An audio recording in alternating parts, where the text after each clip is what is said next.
Hello guys, welcome back to my channel. आज की video में हम डिस्कस करेंगे एमटीएस स्टेज 2 कैसा हुआ है। जी हाँ, जैसा कि हम सब जानते हैं कि कल आपका 2 तारीख को एमटीएस स्टेज 2 हो चुका है। तो कैसे आया था एग्ज़ाम एनालिसिस और क्या रहा है एवरेज अटेम्प्ट और कब तक आपका आंसर की एक्सपेक्ट हम कर सकते हैं, ये सारे सवालों के जवाब आज की वीडियो में मैं आपसे शेयर करूँगा। तो गाइज़, अगर मेरे द्वारा दी गई जानकारी अगर आपको पसंद आएगी तो प्लीज़ वीडियो को लाइक कर देना और चैनल को सब्सक्राइब ज़रूर कर लेना, जिससे आपको रेगुलर बेसिस पे विश्व भारती यूनिवर्सिटी एमटीएस स्टेज 2 के रिगार्ड में अपडेट्स मिलती रहें। तो चलिए शुरू करते हैं आज की वीडियो को। अब सबसे पहले मैं आपसे शेयर कर लेता हूं कि क्या गई है अटेंडेंस। जी हाँ, अटेंडेंस एक बहुत बड़ा क्राइटेरिया होता है किसी भी एग्ज़ाम के मेरिट को ऊपर नीचे करने में। अब अटेंडेंस की अगर मैं बात करूं तो देखिए 90% जितने लोगों में मैंने रिव्यूज़ पढ़े हैं या फिर रिव्यूज़ लोगों से लिए हैं, उनमें यही है कि हर कैंडिडेट का यही कहना था, सर हमारे एग्ज़ाम सेंटर में above 90%, I repeat above 90% attendance गई है। तो लोगों में जो है ज़्यादातर लोग एग्ज़ाम देने आए थे। ठीक है, ये तो बात हो गई आपकी अटेंडेंस की। अब आप कब तक अपनी आंसर की एक्सपेक्ट कर सकते हैं, और सबसे ज़रूरी सवाल कि क्या आंसर की हम लोग एक्सपेक्ट कर भी सकते हैं? नहीं तो डेफिनेटली करेंगे, क्योंकि आंसर की हमेशा रिलीज़ होती है। और मेरी आप लोगों से रिक्वेस्ट है, जब भी आंसर की रिलीज़ होगी तुरंत देख लेना, क्योंकि लोगों का अक्सर यही रिग्रेट रह जाता है, सर हमें हमारे मार्क्स ही नहीं पता चले। तो गाइज, आंसर की हाँ, जैसे ही रिलीज़ होगी आप ज़रूर देख लेना। अब कब आपकी आंसर की रिलीज़ होगी, वो होगी आपकी मिनिमम देखिए 10 से 15 दिन मिनिमम मान के चलिए, और मैक्स टू मैक्स 30 डेज़ के अंदर एनटीए अपने मोस्टली एग्ज़ाम्स का आंसर की रिलीज़ कर देता है। तो आप आज से 2 तारीख आपका एग्ज़ाम हुआ है, उससे आप नेक्स्ट मंथ की 2 तारीख तक आप एक्सपेक्ट करिए कि आंसर की आपकी आ जाएगी। और ये मैं मैक्सिमम कह रहा हूँ, मिनिमम तो उन्होंने 10 दिन 1 हफ्ते के अंदर भी अपनी आंसर की निकाली हुई है। ठीक है, हम हमेशा मिनिमम और मैक्सिमम लेके चलते हैं विद रिस्पेक्ट टू आंसर की रिलीज डेट। ठीक है, ये सब तो बात हो गई आपकी आंसर की कब आएगी और उसके बाद अटेंडेंस क्या क्या रही है। अब हम जान लेते हैं कैसे सवाल पूछे गए हैं जीएस में, इंग्लिश में, और आपका जो सबसे नया टॉपिक आया है सेक्शन सी सोशल स्किल्स में। ठीक है, अब पहले अगर मैं बात करूं क्वेश्चन जो जो मुझे मिले हैं, वो पहला क्वेश्चन जो कि हमें याद है, कैंडिडेट्स ने हमें बताया, वो है हु फाउंडेड आर्य समाज। जी हाँ, आर्य समाज की किसने स्थापना की थी, वो हम सबको पता है, स्वामी दयानंद सरस्वती जी हैं। ठीक है, फिर उसके बाद नेक्स्ट है आपका बेरी बेरी डिजीज किसकी डेफिशिएंसी से होता है। ठीक है गाइस, बेरी बेरी डिजीज किसकी डेफिशिएंसी होता है, वो तो होता है आपका विटामिन B1 से। ठीक है, नेक्स्ट क्वेश्चन था आपका वर्ल्ड्स लार्जेस्ट डेजर्ट की लार्जेस्ट डेजर्ट कहाँ है, वो है आपका अफ्रीका सहारा डेजर्ट। ठीक है, ये क्वेश्चन हो गया। नेक्स्ट क्वेश्चन था आपका कि cultivating fish is known as, ये आपका पीसी कल्चर है, PSCICULTUR, pisciculture cultivating fish होता है। ये फोर्थ क्वेश्चन हो गया।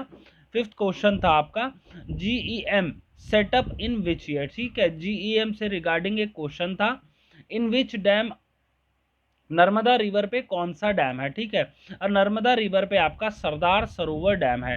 गाइज, ये जिसको जितने जितने मेरे को क्वेश्चंस डिफरेंट सोर्सेज से कलेक्ट हुए मैं आपसे शेयर कर रहा हूँ, जिसमें छठा क्वेश्चन ये हो गया कि नर्मदा रिवर पे कौन सा आपका डैम है। नेक्स्ट है आपका हाई यील्डिंग सीड से रिगार्डिंग भी एक क्वेश्चन था। ठीक है, हाई यील्डिंग सीड से रिगार्डिंग अगर आपको क्वेश्चन एग्जैक्टली याद है तो आप हमसे कमेंट बॉक्स में शेयर कर दीजिए, ऐसे ही हम सबकी हेल्प कर पाएंगे। ठीक है, नेक्स्ट क्वेश्चन था आपका बिटकॉइन से regarding, bitcoin digital currency, crypto currency के रिगार्डिंग भी क्वेश्चन आया था। और नेक्स्ट क्वेश्चन था आपका एनलाइटमेंट ऑफ बुद्धा, बुद्धा का आपका जो है एनलाइटमेंट कहाँ हुआ था, ये एक क्वेश्चन आया था आपका बुद्धा के एनलाइटमेंट के रिगार्डिंग में। अब नेक्स्ट था आपका इंडिपेंडेंट लेबर पार्टी फाउंडर। ठीक है, इंडिपेंडेंट लेबर पार्टी का फाउंडर कौन था। नेक्स्ट आपका साहित्य भाषा अवार्ड, साहित्य भाषा अवार्ड का जो किसको मिला है 2022 में। ठीक है, ये भी था एक क्वेश्चन। और उसके बाद एक क्वेश्चन था आपका एपी, उड़ीसा, गुजरात और एमपी, इनमें आपका मल्टी डायमेंशनल पॉवर्टी किसकी सबसे ज़्यादा है, मल्टी डायमेंशनल पॉवर्टी में कौन सा स्टेट जो है लीड करता है, ठीक है, ये क्वेश्चन था। और नेक्स्ट है आपका 13 क्वेश्चन कि सेडिमेंट्स ऑफ डस्ट जो हैं कौन से सोल्यूशन में आपके सेटल हो जाएंगे, ठीक है, सेडिमेंटेशन से रिगार्डिंग में भी क्वेश्चन था। और अगर हम बात करें सबसे ज़्यादा कौन सा टॉपिक आपका कवर हुआ जिसमें क्वेश्चन पूछे गए, वो आपके ज्योग्राफी में, ज्योग्राफी और साइंस के क्वेश्चंस काफ़ी ज़्यादा थे with compare to other sections of GS, ठीक है गाइस, ये आपकी बात क्लियर हो गई कि जीएस में कितने क्वेश्चंस आए थे आपके, या फिर अगर इसके अलावा भी आपको कोई क्वेश्चन याद है तो गाइस प्लीज़ कमेंट बॉक्स में आप कमेंट कर देना, ठीक है। नेक्स्ट अगर मैं बात करूं इंग्लिश की, देखिए इंग्लिश का एज सच तो एग्जैक्टली सबको क्वेश्चन याद नहीं है, बट अगर मैं लेवल की बात करूं जो कि कंसोलिडेटेड है, ऑल इन ऑल इंग्लिश का लेवल जो था ना इजी टू मॉडरेट था, वो टफ डेफिनेटली नहीं था। जितने लोगों से मेरी बात हुई है वो सब यही कह रहे हैं सर मॉडरेट था, और कई कई इजी कह रहे हैं, जिनकी अच्छी खासी तैयारी है वो तो इजी ही कहेंगे, और जो अगर एक एवरेज स्टूडेंट है वो मॉडरेट करके आया, ठीक है। एक फेलो ऑफ से रिगार्डिंग क्वेश्चन था, और उसके बाद आपका ऐसे ही क्लोज टेस्ट से रिगार्डिंग भी कुछ क्वेश्चन थे, इनकरेक्ट सेंटेंस से रिगार्डिंग भी क्वेश्चन थे, ठीक है गाइस। तो इंग्लिश आपको पता चल गया। अब एक सोशल स्किल्स, सोशल स्किल्स का सबसे ज़्यादा लोग पूछ रहे हैं सोशल स्किल्स का सर कैसा क्वेश्चन पेपर आया, तो देखिए वो मॉडरेट टू हार्ड आया, क्योंकि ये सबसे बड़ी बात है, ये टॉपिक आज तक किसी ने नहीं पढ़ा, तो ये सबको हार्ड ही लगेगा, ये भी कोई गलत नहीं है, क्योंकि अगर सिलेबस अचानक से सोशल स्किल्स का मैंने एमटीएस स्टेज 2 के अलावा कहीं नहीं सुना कि सोशल स्किल्स का क्वेश्चन पेपर आता हो, तो इसके हिसाब से आप मॉडरेट टू हार्ड मान सकते हैं। और ये एज सच अगर आपका भी अच्छा नहीं गया तो आप बुरा मत मानिए, ये सबका ही गया है, ठीक है गाइस।